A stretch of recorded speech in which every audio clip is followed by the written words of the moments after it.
Approximately 4.5 billion years ago, the Earth formed from particles left over from the creation of our Sun. Gravity drew these particles together to form pebbles, which then formed boulders and eventually, the Earth.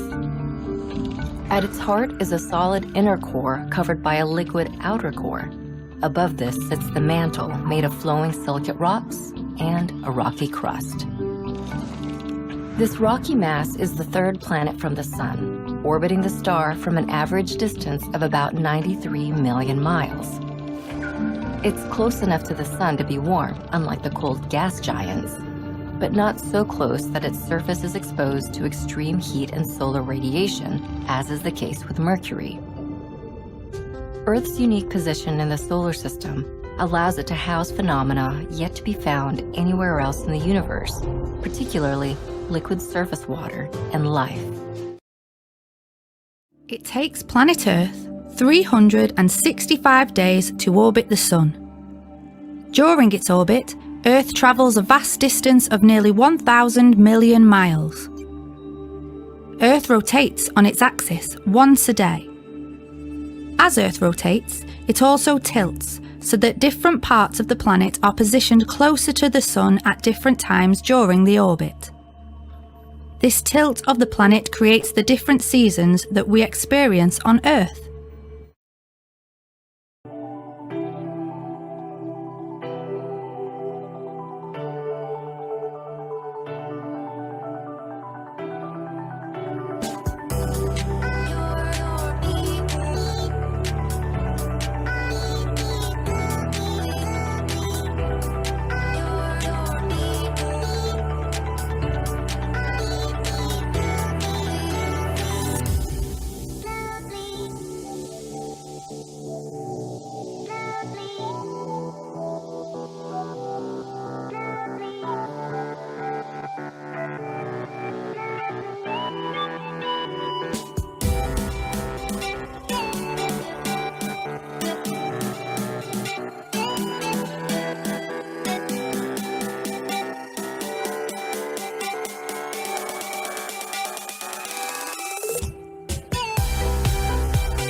The horizon always appears perfectly flat, 360 degrees around the observer, regardless of altitude.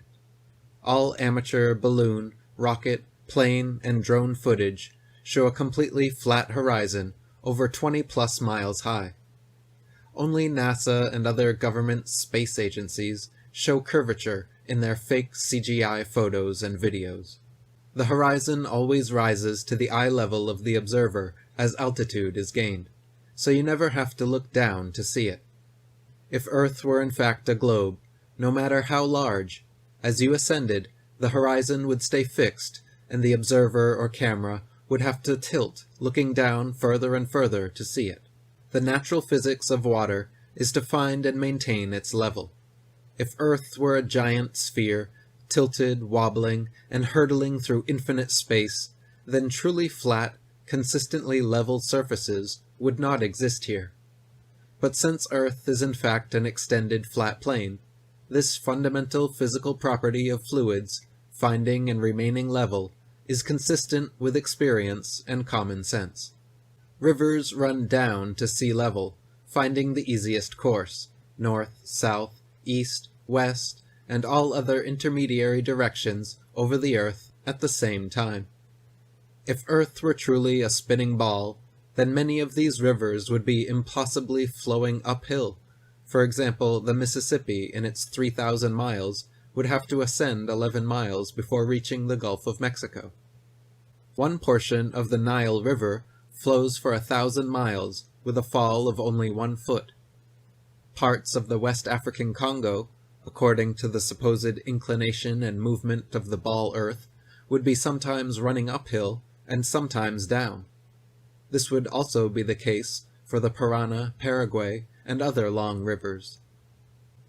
If Earth were a ball 25,000 miles in circumference, as NASA and modern astronomy claim, spherical trigonometry dictates the surface of all standing water must curve downward an easily measurable 8 inches per mile multiplied by the square of the distance. This means along a 6-mile channel of standing water, the Earth would dip 6 feet on either end from the central peak. Every time such experiments have been conducted, however, standing water has proven to be perfectly level. Surveyors, engineers, and architects are never required to factor the supposed curvature of the Earth into their projects. Canals, railways, bridges, and tunnels, for example, are always cut and laid horizontally, often over hundreds of miles, without any allowance for curvature. The Suez Canal, connecting the Mediterranean with the Red Sea, is 100 miles long, without any locks, making the water an uninterrupted continuation of the two seas. When constructed, the Earth's supposed curvature was not taken into account. It was dug along a horizontal datum line 26 feet below sea level, passing through several lakes from one sea to the other, with the datum line and the water's surface running perfectly parallel over the 100 miles. The London and Northwestern Railway forms a straight line 180 miles long between London and Liverpool. The railroad's highest point, midway at Birmingham Station, is only 250 feet above sea level. If the world were actually a globe, however, curving 8 inches per mile squared, the 180-mile stretch of rail would form an arc, with the center point at Birmingham raising over a mile, a full 5,400 feet above London and Liverpool. The Lieutenant Colonel Portlock experiment used oxyhydrogen Drummond's lights and heliostats to reflect the sun's rays across stations set up across 108 miles of St. George's Channel. If the Earth were actually a ball 25,000 miles in circumference, Portlock's light should have remained hidden under 1.5 miles of curvature. If the Earth were truly a sphere 25,000 miles in circumference, airplane pilots would have to constantly correct their altitudes downwards so as to not fly straight off into outer space. A pilot wishing to simply maintain their altitude at a typical cruising speed of 500 miles per hour would have to constantly dip their nose downwards and descend 2,777 feet, over half a mile, every minute.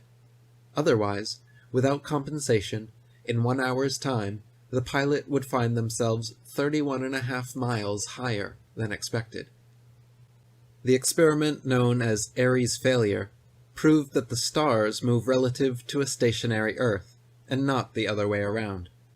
By first filling a telescope with water to slow down the speed of light inside, then calculating the tilt necessary to get the starlight directly down the tube, Airy failed to prove the heliocentric theory, since the starlight was already coming in the correct angle, with no change necessary, and instead proved the geocentric model correct.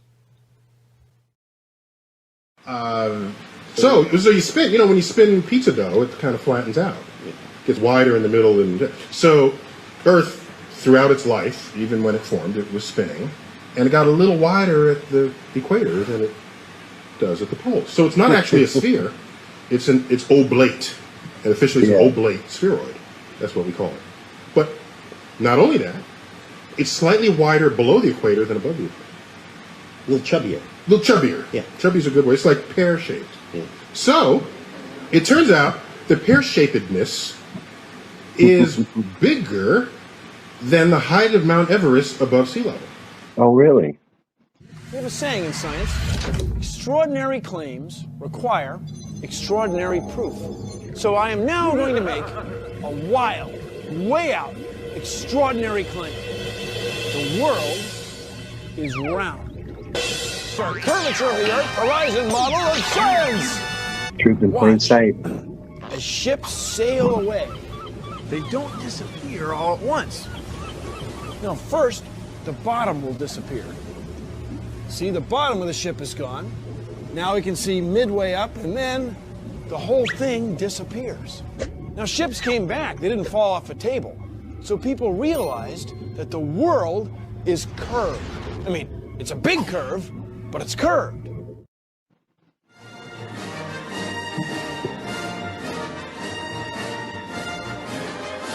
Watch, they can bring every ship back into focus. Look, it's under the water. Oh. Now it's gone. Oh, it went over the curve of the Earth.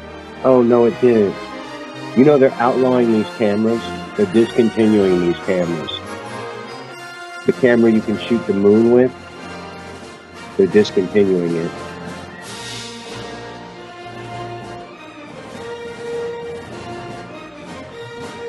It's your perspective. Your perspective changes. It's just like the road doesn't come to a point, it just looks like it comes to a point because of your perspective.